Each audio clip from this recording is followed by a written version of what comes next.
if you're dealing with unidentified genealogy people in an old photograph, you're trying to figure out who they are, there's a couple avenues that you can explore. I mean, basically, it's like a detective mission. Fortunately, there's some basic information here, even though this name is partially ripped away. It was enough for me to go on, and basically, these are the steps that I took to identify or tentatively identify these people. So, first of all, and you can see kind of the outline of another letter. This is Albert. This is Albert for sure. And I've seen a photo of this great-great-granduncle Albert before. He was born in the 1860s.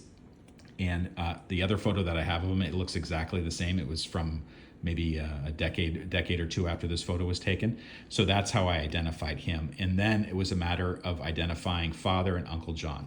So Father, I couldn't recognize the person, but because it came from a certain family branch, their photo album, I'm assuming that this is my great-grandfather, James, and this, John, is either James's brother, John, or Albert's brother, John. Both of them had brothers named John. So that was the tricky thing, is to figure out which Uncle John this is. Now, the Uncle Johns, one of them was born in 1860, the other one was born in 1875, so that's a big spread. So I could try to kind of compare the ages of people to determine if this is the younger one or the older one, but basically that's the approach that I took.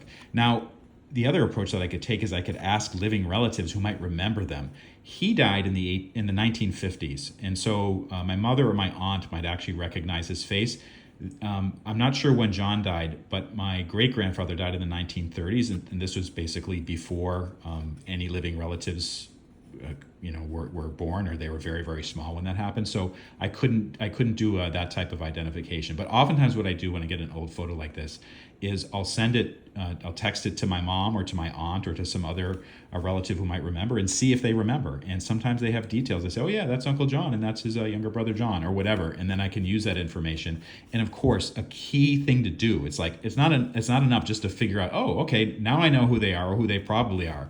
Put down the information, annotate them using kind of like a safe pen or pencil. And this is exactly what I did. I wrote down what details I knew or suspected, like probably James, but not sure. And this could be Uncle John Lynch or Uncle John McDonald. They were born at different times. I put that information down. That's for my own reference, and whoever else inherits these photos or gets these photos later on.